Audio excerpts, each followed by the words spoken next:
ये पिछले क्लास में थोड़ा सा डायग्राम याद रखना, ठीक है, किस तरीके से है ये क्वेश्चन। जो अभी exercise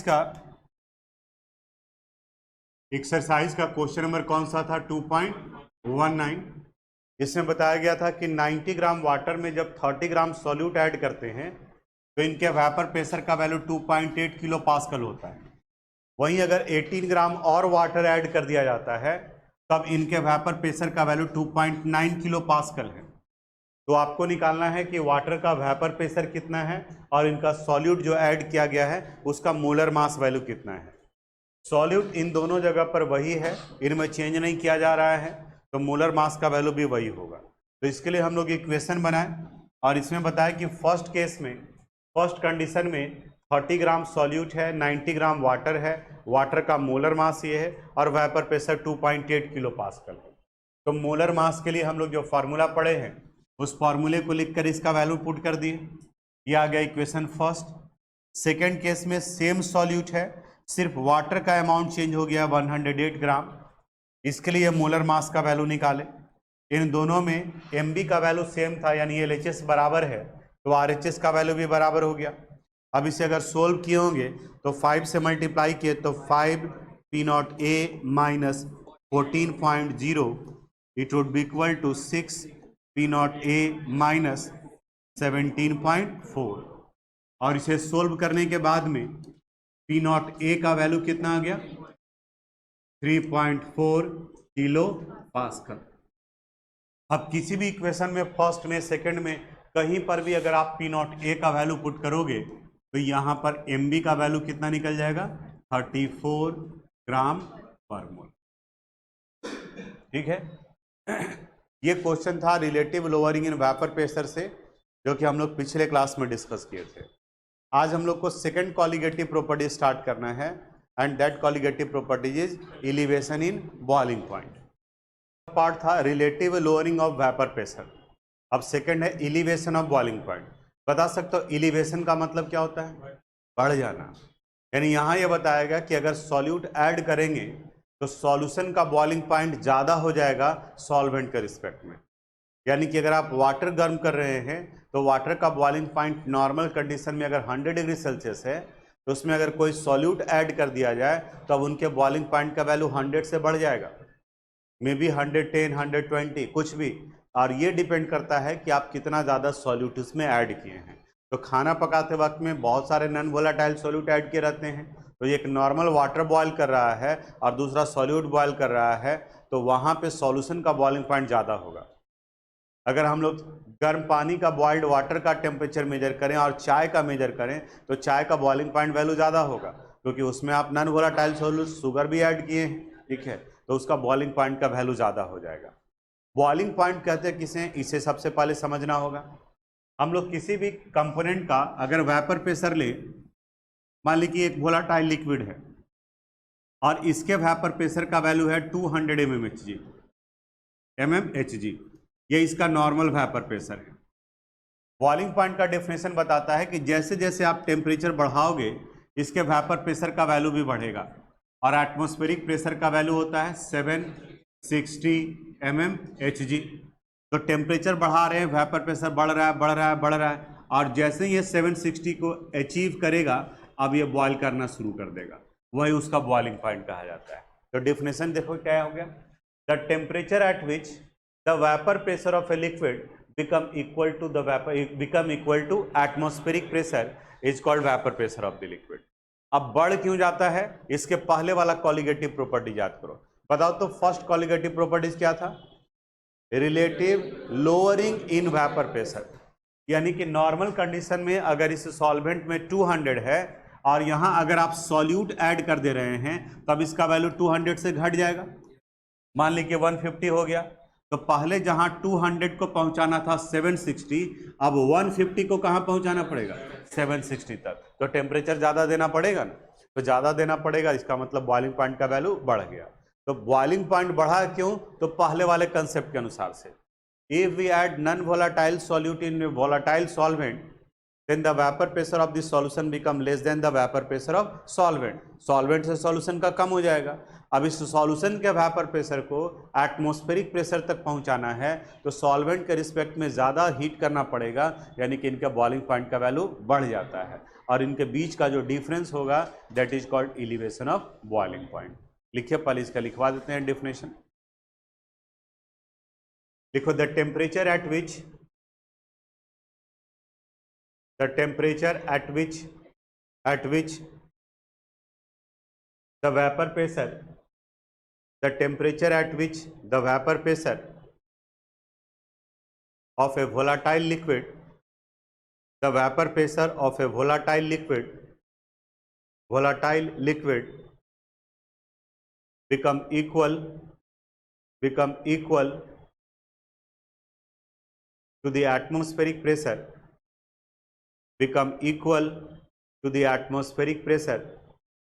atmospheric pressure is called boiling point of the liquid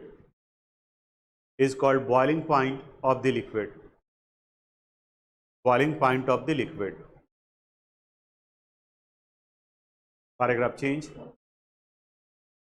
On addition of non-volatile solute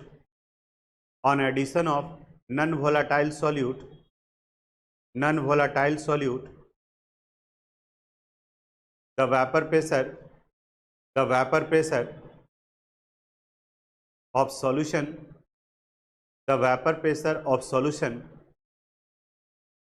become less than the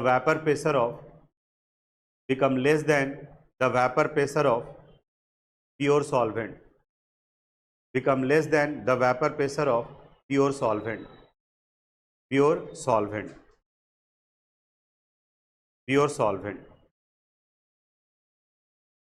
Due to this reason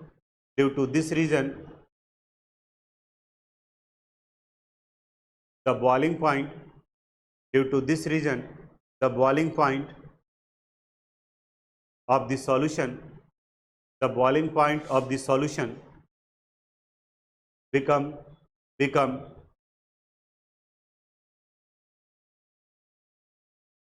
higher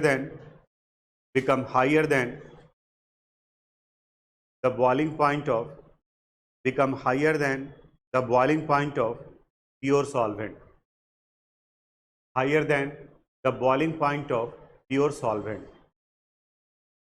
Paragraph change. The difference in boiling point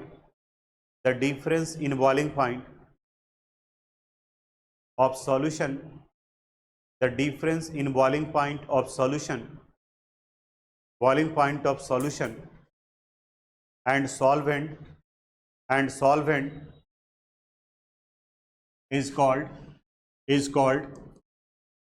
elevation in boiling point.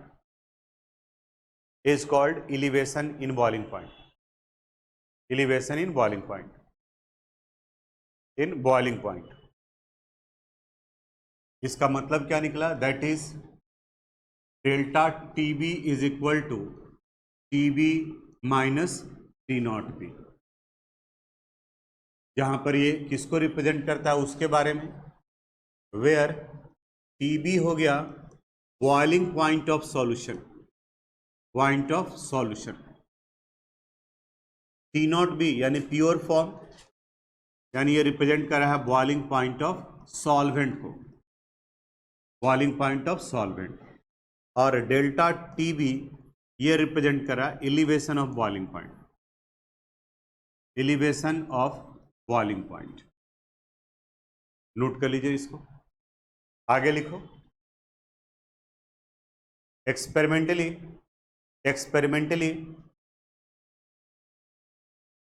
it was found that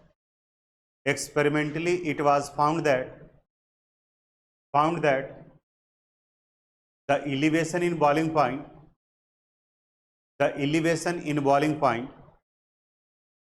in boiling point is directly proportional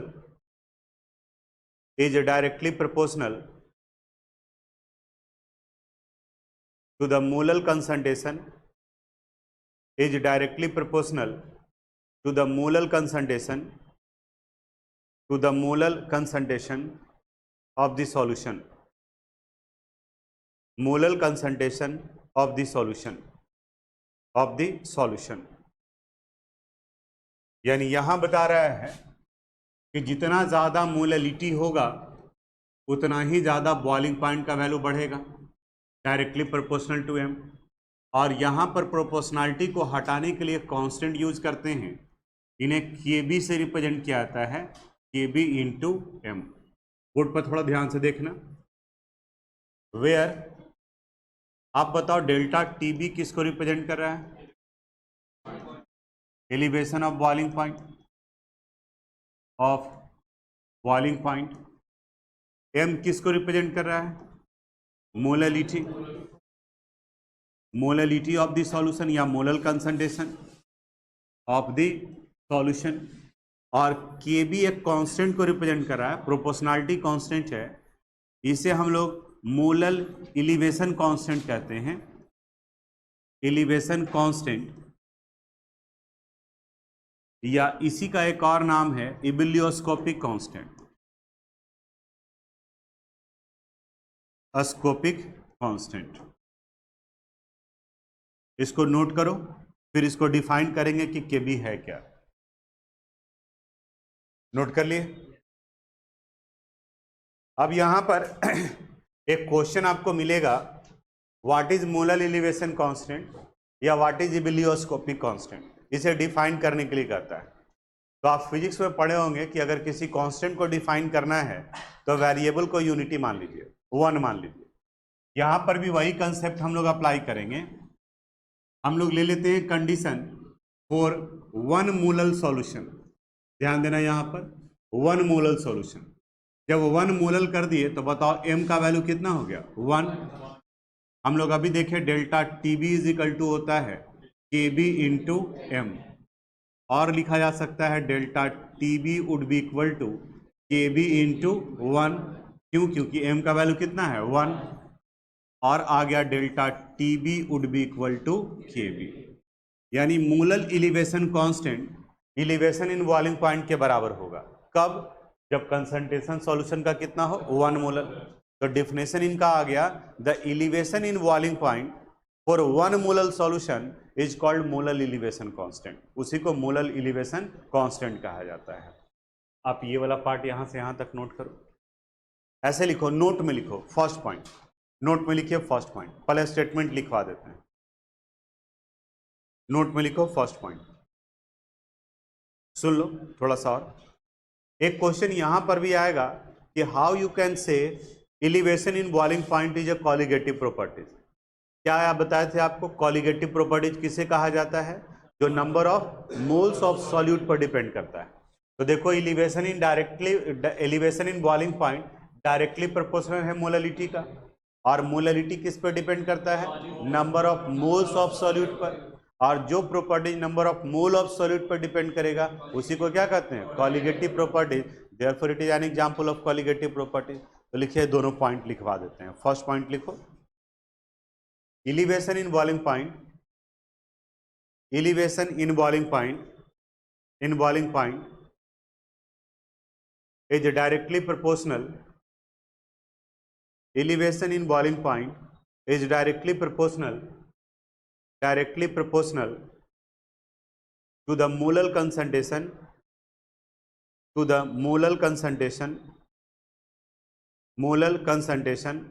of the solution, molar concentration of the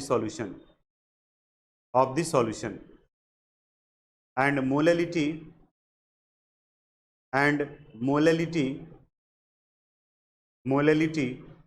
depends on the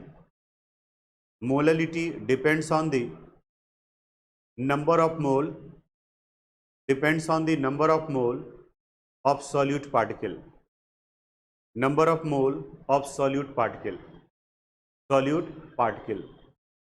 therefore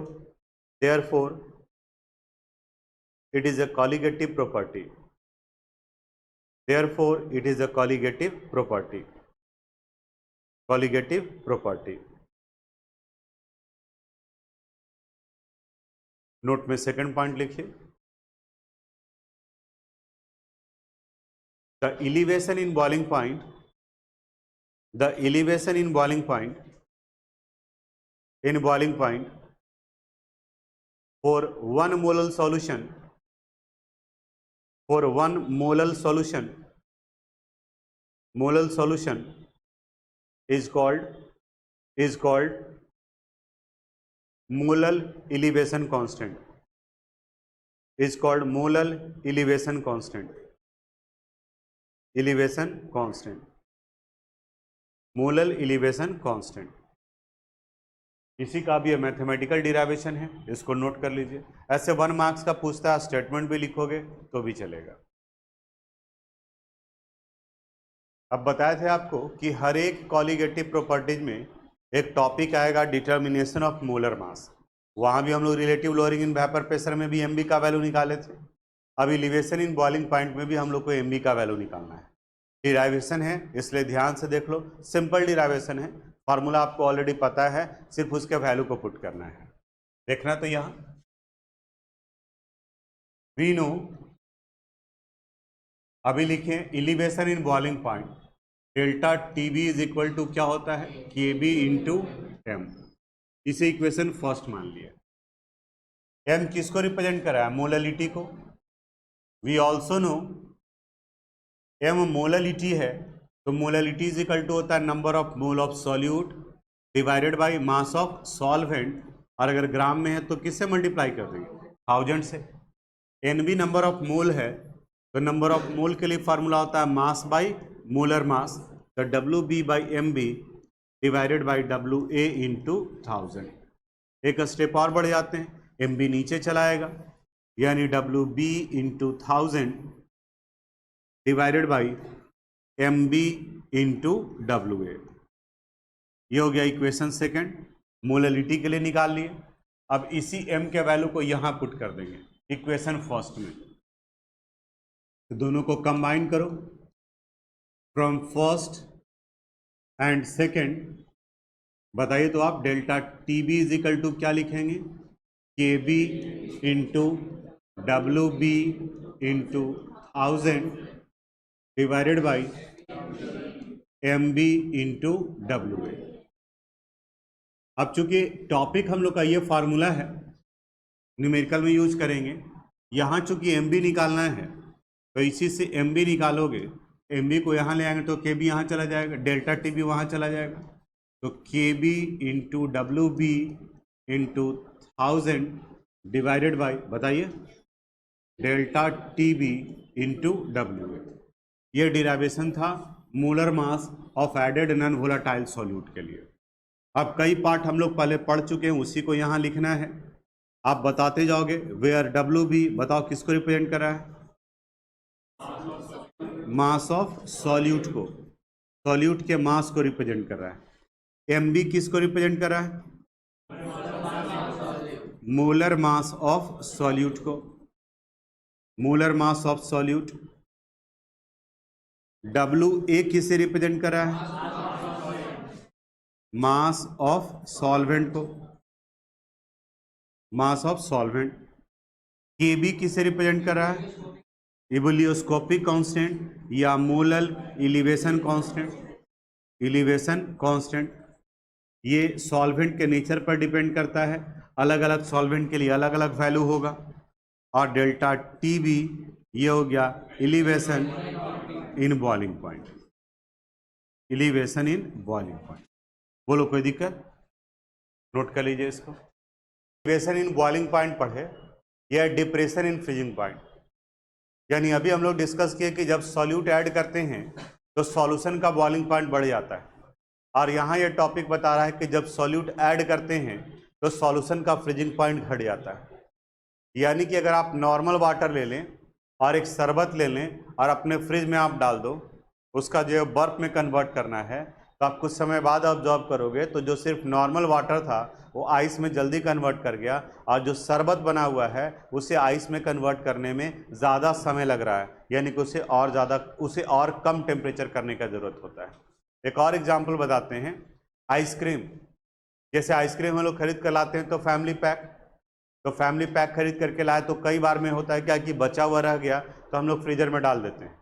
तब आपके घर के भी fridge का temperature जो है वो और ज़्यादा माइनस में होने लगा, उसका कैपेसिटी बढ़ने लगा।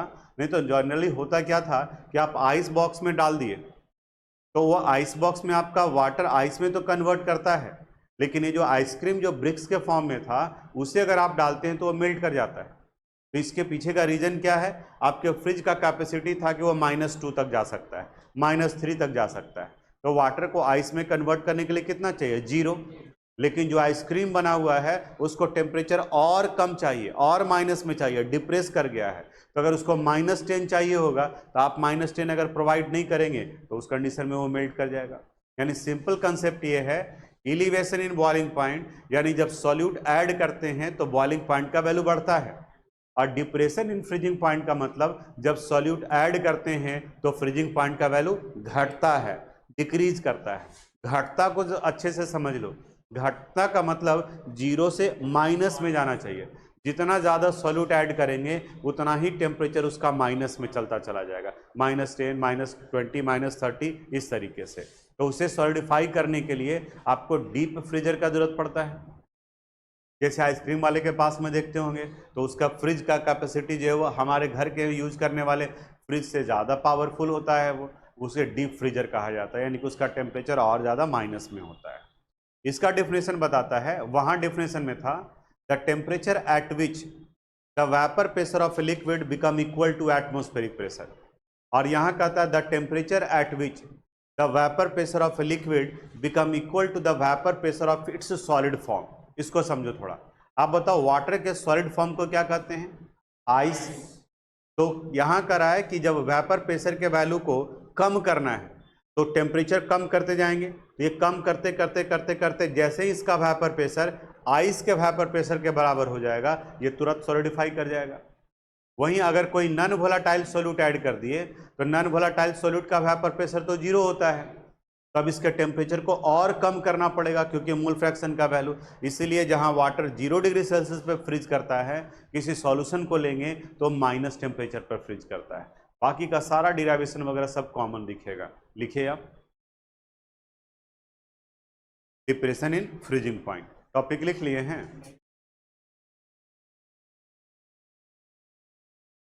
डिप्रेशन ऑफ फ्रीजिंग पॉइंट लिखिए, the temperature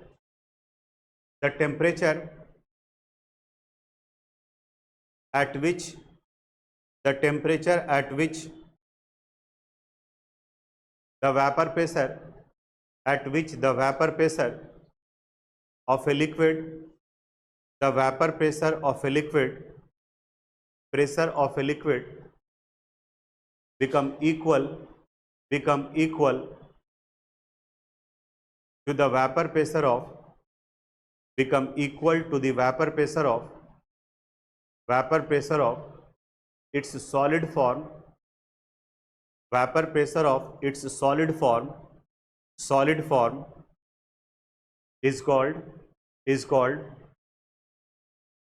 freezing point, is called freezing point of the liquid, is called freezing point of the liquid, point of the liquid,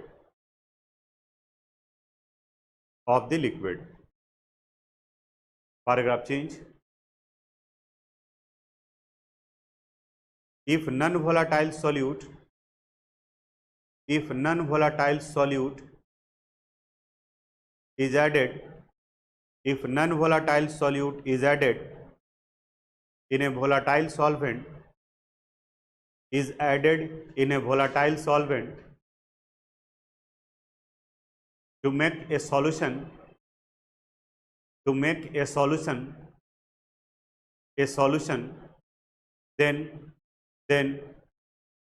the freezing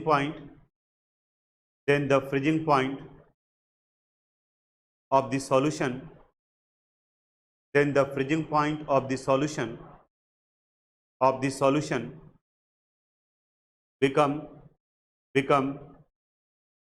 less than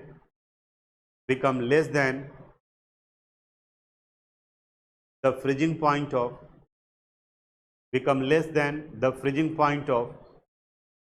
pure solvent,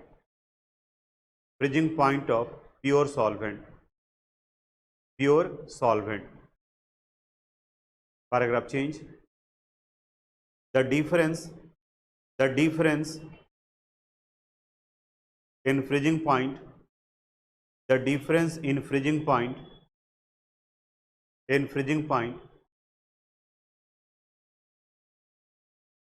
of solvent and solution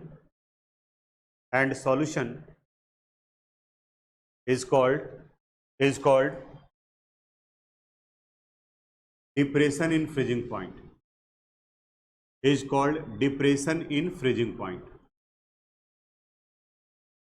यानी इस बार solution का कम होगा, इसलिए solvent में से minus कर देते हैं सॉल्यूशन को, वेयर डेल्टा TF रिप्रेजेंट किया डिप्रेशन इन फ्रीजिंग पॉइंट को,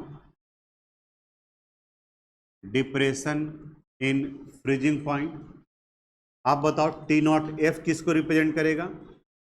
फ्रीजिंग पॉइंट ऑफ सॉल्वेंट, क्योंकि सॉल्यूशन तो मिक्सचर हो जाता है तो प्योर हो गया, उसके लिए TF हो गया फ्रीजिंग पॉइंट ऑफ सॉल्यूशन का कम होता है सॉल्वेंट से, इसलिए सॉल्वेंट में से सॉल्यूशन को माइनस किया गया, और वहां पर सॉल्यूशन का ज़्यादा था, सॉल्वेंट का कम था, इसलिए सॉल्यूशन में से सॉल्वेंट को माइनस किए थे।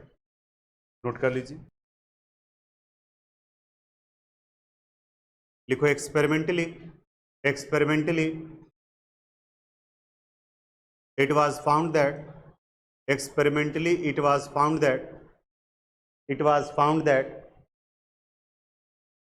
the depression in freezing point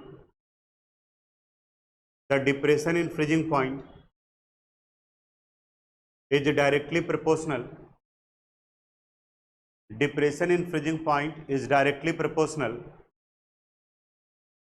to the molar concentration of the solution.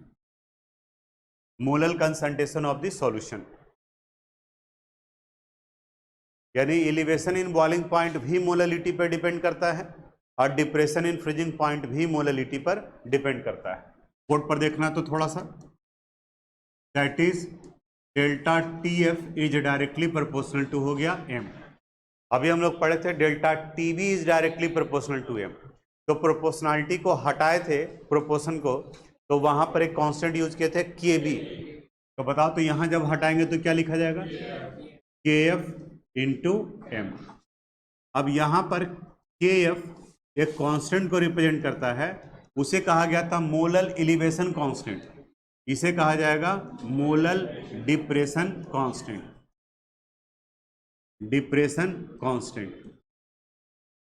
और इसी को एक और नाम दिया गया क्रायोस्कोपिक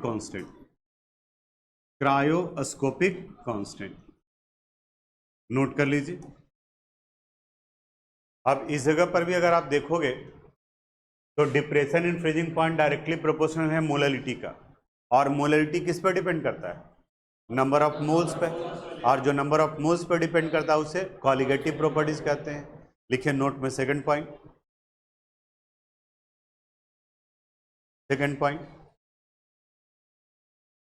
देखिए depression in freezing point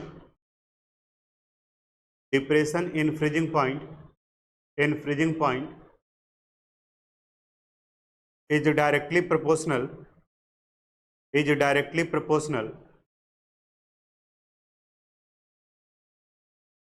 to the molality of the solution,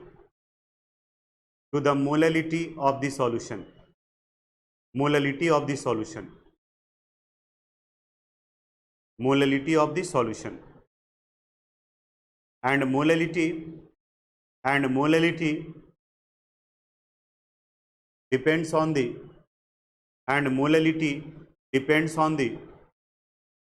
number of mole of solute particle, number of mole of solute particle. Therefore it is a colligative property. Therefore it is a colligative property.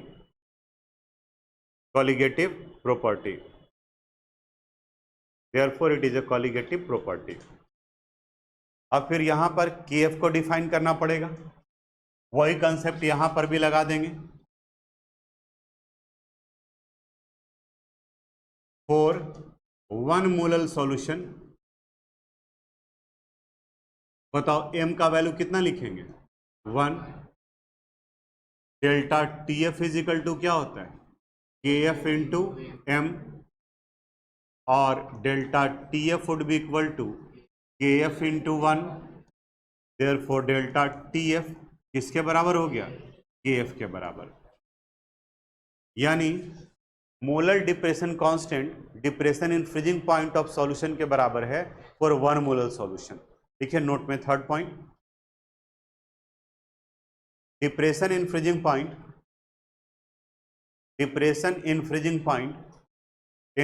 Point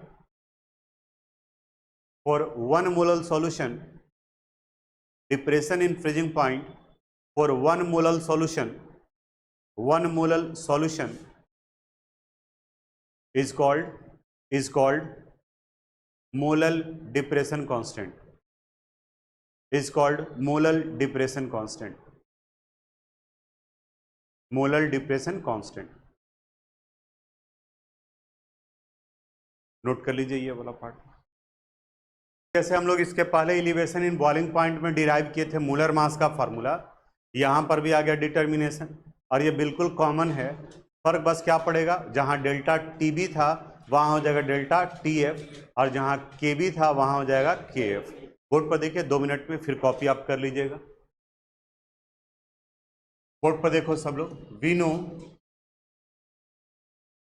delta TF is equal to क्या होता है? KF into M. इसे equation first मान लिए. We also no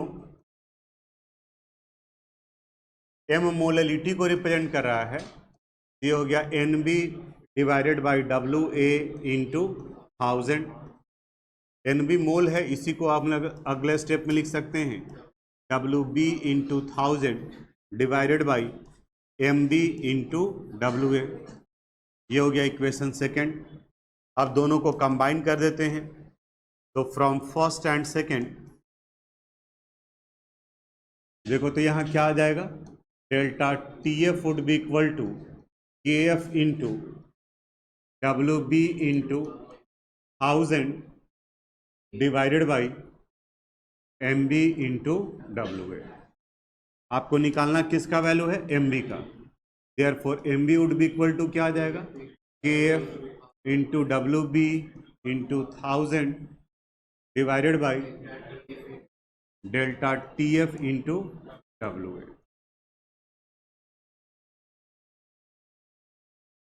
ठीक है, बाकी पता है WB क्या है, MB क्या है, WA क्या है, लिख सकते हैं ना? नोट कीजिए बात.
अब इस डिराइवेशन के बाद में अब बाकी रह गया हम लोग को इससे रिलेटेड क्वेश्चन.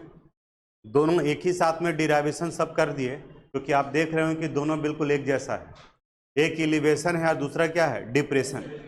एक में सॉल्यूट ऐड करने पर बॉइलिंग पॉइंट का वैल्यू बढ़ जा रहा है, इसलिए एलिवेशन इन बॉइलिंग पॉइंट, और दूसरे में सॉल्यूट ऐड करने पर फ्रीजिंग पॉइंट का वैल्यू घट जा रहा है, इसलिए इसे कहा गया depression in freezing point. Solute add करने पर घट गया क्योंकि सॉल्यूट का फ्रीजिंग पॉइंट, सॉल्यूट का वेपर प्रेशर वैल्यू क्या होता है, जीरो। तो जब आप डाल रहे हैं जिसका वैल्यू जीरो है तो सॉल्यूशन का रिजल्टेंट वैल्यू तो कम हो जाएगा, मोल फ्रैक्शन वैल्यू कम होने से। पहला कॉलिगेटिव प्रॉपर्टी हम लोग क्या पढ़े हैं, relative lowering in vapour pressure. इसका मतलब सॉल्वेंट के रिस्पेक्ट में सॉल्यूशन का वेपर प्रेशर वैल्यू कम हो जाएगा, तो जितना ज़्यादा आप सॉल्यूट ऐड करेंगे उसके वेपर प्रेशर का वैल्यू उतना ही कम होता जाएगा। अब जब आपको सॉलिड के बराबर में लाना पड़ेगा तो टेम्परेचर को और कम करते जाना होता है। तो इसलिए जब हीट कर रहे हैं तो टेम्परेचर बढ़ा रहे हैं तो वेपर प्रेशर का वैल्यू बढ़ेगा, वो इंक्रीज करता चला जाएगा, और जब टेम्परेचर कम करेंगे तो वेपर प्रेशर का वैल्यू कम होता जाएगा, और कम होते होते होते जैसे ही वो अपने सॉलिड फॉर्म के बराबर में आएगा वो सॉलिडिफाई कर जाएगा, यानी आइस में कन्वर्ट कर जाएगा। बाकी अब अगले क्लास में इससे रिलेटेड न्यूमेरिकल डिस्कस करेंगे। आज यहीं तक लिखें, थोड़ा सा और जो डाउट वगैरह होगा वो अगले क्लास में फिर इसको एक्सप्लेन करेंगे। आज पर्पस था कि ये दोनों डिराइवेशन जो है वो कंप्लीट हो जाना चाहिए। आज यहीं तक। Thanks for watching this video.